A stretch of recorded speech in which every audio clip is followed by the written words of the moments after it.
Okay, so let's look at the results for round two, which completed last night.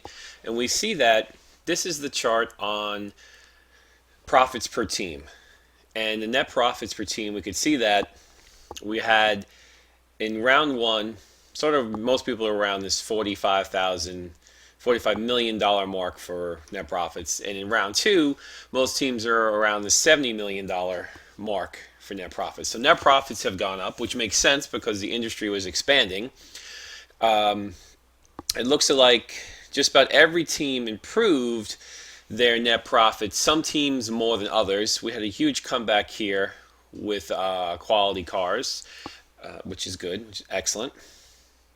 Now, if we look at the points per team, this chart is the points per team, and we could see that points overall are coming in lower in the second round than the first round. Not for every company. If you look at Quality Motors, they were able to bring their points up to 600, and this team here was able to maintain their 700 points from round one to round two. Most teams like me, I had 767 points, and then I went down to 400 points. Which remember, if we can average 500 points, we get to the 3,000, which is the A for this project. The problem is when you perform very well, like Stern Motors had 1,100 points in round one. It's sort of like beating your 4.0 average. It gets very hard the next semester around, and you can see that they're also around 400 points.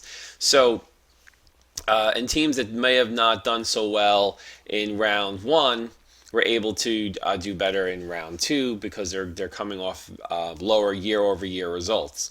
So, the point being here, though, every year you have to do better. And everybody's looking at companies in the real world that they want to see companies do better every year. So what's expected of companies every year? Sales increase and profits increase. Earnings per share increase. This is what shareholders are looking for. This is what owners are looking for. So this is what we have to continue to keep doing in the simulation. If we look at the stock price, we can see here that Quality Motors moved into second place on second from the bottom, sort of being on the bottom. So they've improved. They had the biggest improvement of their stock price. Stern still leads the group with the highest stock price, and coming in second. And everybody else is sort of fanned below us. But you can see here, everybody made vast improvements in their stock price from year one to year two. So everybody's on a forward positive track, increasing profits and increasing stock price. However, some teams are doing it better than others. And it's sometimes those small differences in your team and your decisions and your profit margins that could really affect your stock price. Now, we could see here in sales that Quality Motors had the biggest increase in sales. So I think they must have listened to my first video, picked up some of the pointers and some comments I made, and they really were able to turn their team around greatly. We also have a new number one, which is KALA Motors, is number one in sales. I'm not sure where my team is in here somewhere. We're kind of getting a little bunched up on the sales side. So, although I know that my sales weren't the best here. I don't know where my team's in there somewhere. There's a lot of teams. Earnings per share.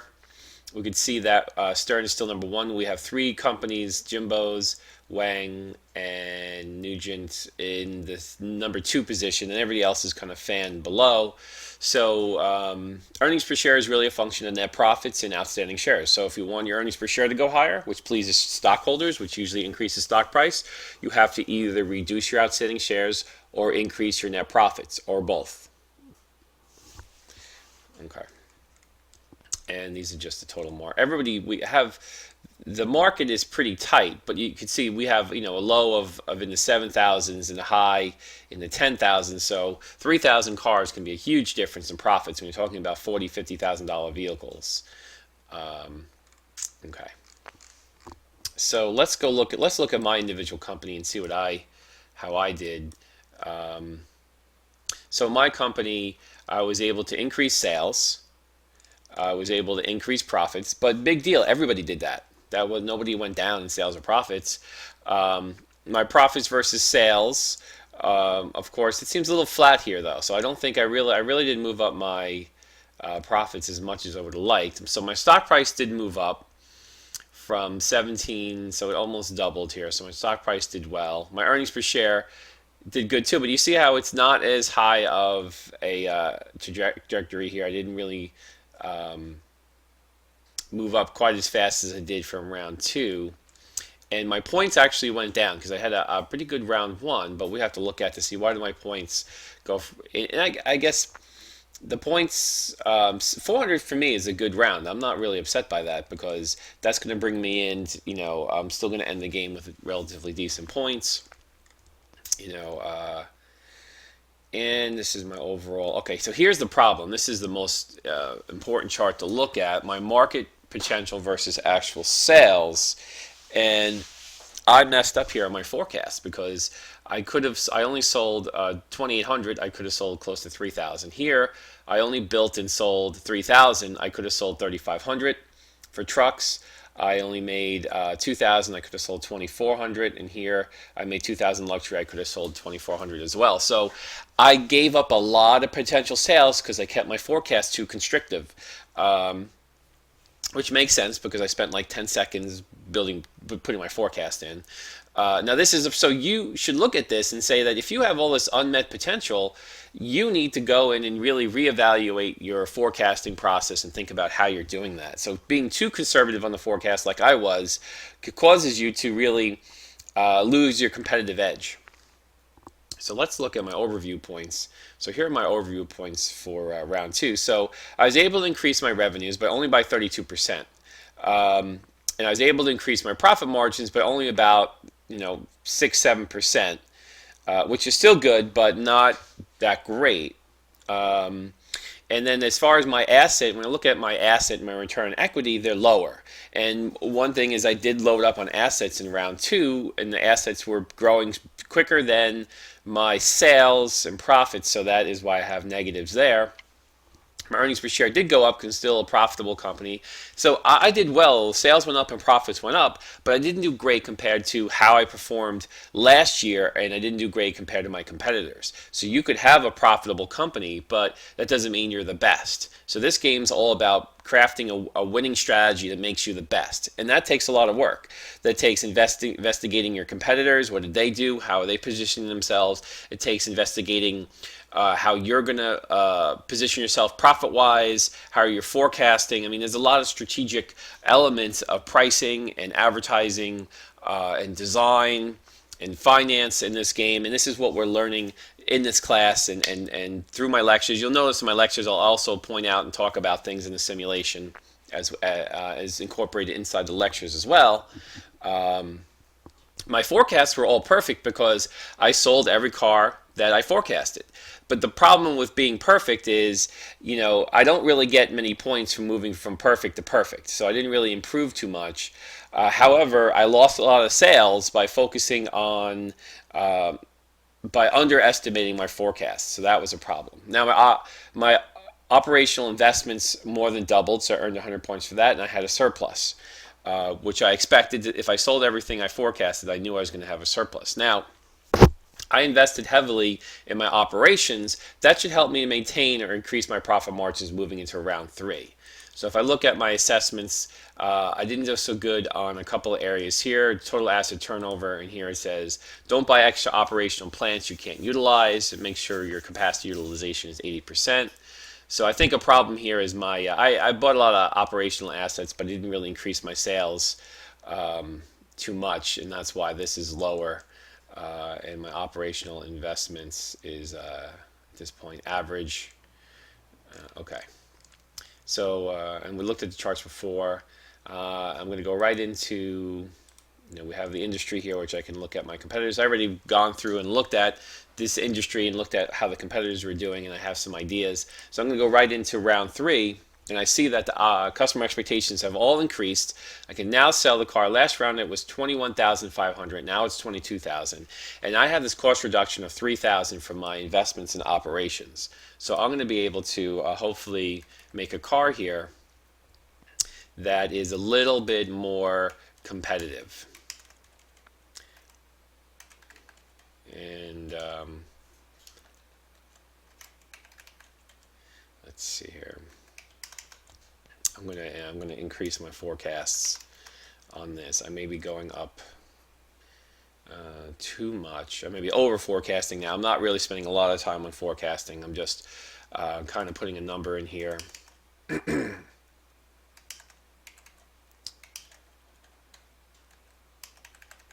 Let's see. So I'm going to try it. And I'm making sure that my profit margins here, if I go back to my overview page, I see that I left off at 51 on the gross. So in my sales department, I'm making sure. So this car is not coming up. That's not helping me. This car is above 51. So I'm going to have to actually maybe cut back on some features.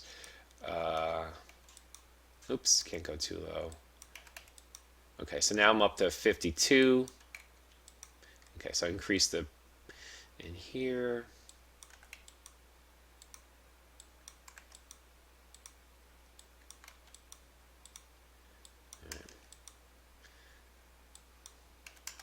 All right, so I was able to get this increased.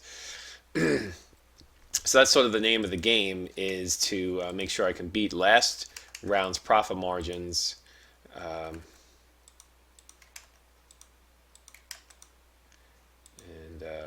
It's not always easy. I mean, here I did that here, so I'm going to increase my forecast.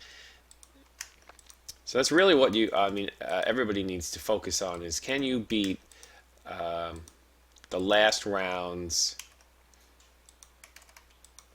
profit margins.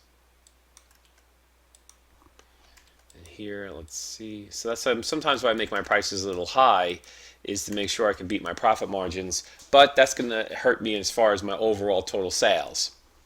I see here that luxury, it's only 5% of the buying criteria is the price. So they don't mind paying a high price for luxury. I guess that makes sense, because if you buy a luxury car, you don't want to be known as the guy who bought the cheap luxury car or the affordable luxury car. You want to get the luxury car that's expensive, so people know you're rich. And that's the whole point, I think, of buying these luxury cars. And remember to fill out these reflective observations. It helps you and me to better understand what you're doing, and I can help you on a better basis if I need to on a one-on-one. Okay, so moving into marketing. Now, marketing, you have to be careful, because if I'm going to sell 5,000 cars, I'm not going to. I have to be careful on how much I market per car, because if in the sales area, if my profit per vehicle looks to be, let's see, my total costs are, say, about, my profit per vehicle is about 12,000. I have to make sure that I don't, and if I'm selling, 4,000 cars, I don't want to make my marketing gobble up all of my profits, then my operational profits will drop. So if I'm going to make $12,000 per vehicle in profit, I don't want to advertise $14,000 worth of advertising per vehicle. So a simple way of doing that is, whatever your advertising total dollars are for the car, divide by the amount of cars you're forecasting. So if I had $4 million worth of advertising, and I'm forecasting 4,000 vehicles, I would want to see how much. I think that would be about advertising about $1,000 per car. So it's going to eat up $1,000 of my profits, which is, I think, okay. But if I was $12,000, then that would not be okay, because now I'm selling the cars and I'm spending all my money in advertising. So that's sort of a waste. So I'm going to do this in private. I don't want to really give away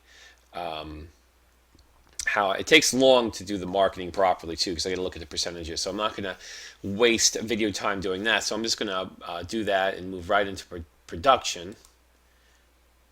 Also, remember, in the marketing page, it's sort of a role-playing game in the marketing page too, where it's not just entering numbers in boxes. It's also thinking about who you're selling your car to, your market demographic, the age range that you would sell your car to, the income level, and then coming up with a slogan or an advertising strategy. So a lot of this course talks about sales, marketing, and advertising strategies, as inside of strategic management. So I am looking to see, and I am going to go into your individual games and see what are your slogans, who are you envisioning selling these products to. Now, of course, this type of role play and the marketing pages, you can't really translate into additional sales because no one's analyzing the quality of your advertising or your slogans, but it's all about the fun and the immersiveness of the simulation. So I encourage you, please fill it out because it does help make this game just a little bit more real.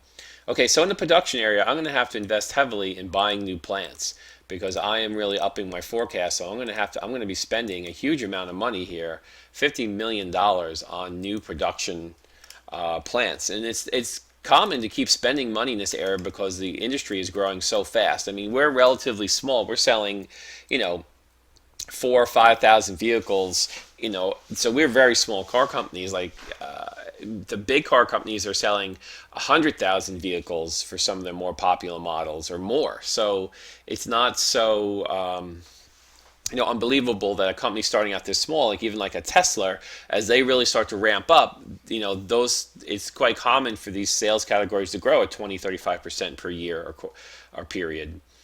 All right, so let me invest more in this area. And it's important here with these reflective observations is, my capacity utilization right now is at 100%. So that's important because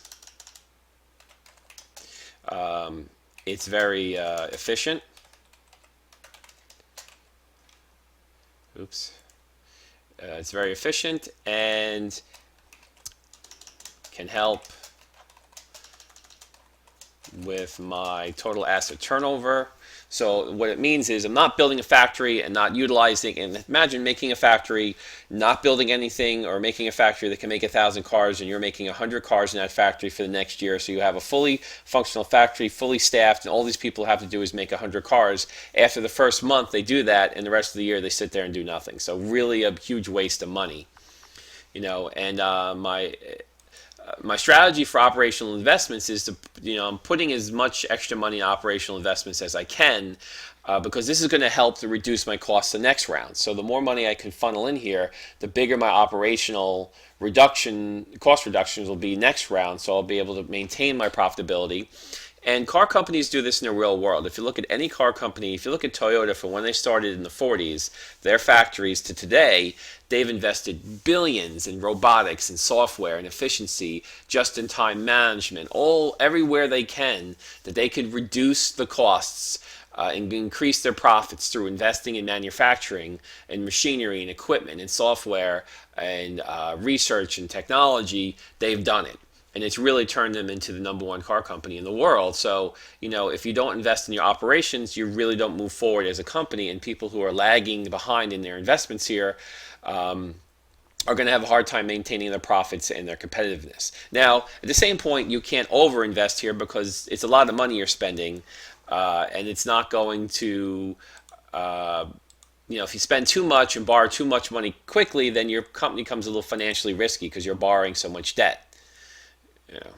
Okay, so let's look. I'm going to go on the financial page. I'm going to write down here and see I have a decent surplus. So now I can actually retire. I'm going to retire some debt because my debt has been kind of expensive. I'm going to retire a little stock too. So I'm going to kind of reinvest some of my. I have a choice. I could. I'm going to leave a larger surplus here because of 28 million, because my forecasts I think are a little aggressive. I'm not sure if I'm going to achieve them, so I'm going the other way from conservative to aggressive on my forecasts. But I'm going to leave a bigger cash balance just in case I don't sell everything I forecasted to sell. Now, because this is a guess in sales based on my forecast, so if that's not correct, now the cash is set at, we have a minimum cash balance of 25 million. So whatever money I generate, profits I generate after I can fund my minimum cash balance gets thrown into this cash surplus. So if I add my cash surplus to my total assets, then my my total liability and equity will match my total assets and my balance sheet will balance. And I learned that from reading this note down here, if you're wondering where I got that from. I read that down there. Okay, so in my reflective observations, my strategy for additional funds this round, I'm not issuing additional funds. I'm retiring funds because I have a little extra money. Being in round 3, I'm choosing, rather than buying more operational investments, to kind of pay back some of my aggressive borrowing in round 1 and round 2. And my pro forma statements do reflect my plans because I'm planning to ramp up my forecast in sales and my increase in assets in factories. So I see that in my pro forma, and my decision to improve sales has led to a bigger cash surplus, and I've focused on my net profits and profit margins. So all I have to do here is actually sell the cars I promised to, and I should do very well this round. Okay, so now that I have everything filled out, I'm going to complete my round, and now I've submitted. I'm ready for round 3, which, if we go to Blackboard and I get into the right course, let's see, round 3 is due on January 14th, so I'm early, which is good. The 14th is next Tuesday, so I have finished that, so I can kind of just hang out until then. So I hope that this video was helpful. I want everybody to do well in the simulation, so that's why I'm taking the time to go through and show you how I'm doing my rounds. And remember, I'm doing them a little quick because I don't have time. I don't think you want to sit here for an hour while you analyze and look over everything, but you should spend I spent 15 minutes doing my round. And I'm not trying to, be number 1 in the class. I'm really just trying to help you guys and show you a good guideline of how to do well and things to watch out for in the simulation, because I want you to do very well. And, using practice rounds helps. So if you can reset to round 1 and do 1, 2, 3 practice rounds and see how your ideas for this round, if you kind of try to play them out in the practice round, see how they work against the computer players, is a good idea. And again, you want to focus on your profit margins. Don't let your profit margins go down. Constantly work to improve them. And the only way to improve profit margins is to reduce costs and increase prices. So on the sales page, you can increase prices by, you may not be making the best vehicle possible and exceeding all your customer expectations, but companies rarely do that. They really focus on profits more than exceeding customers' expectations, because no one wants to build a product that exceeds everyone's expectations, however, winds up being a loss for everyone involved at the company. Okay, so that's it for today. I hope this has been helpful, and so far I'm very happy with everyone's progress with the simulation, and I look forward to grading looking at your first case study, which is due soon.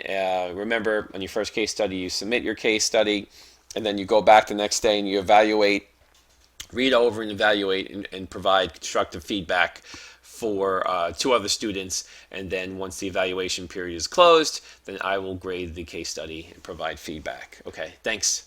Take care.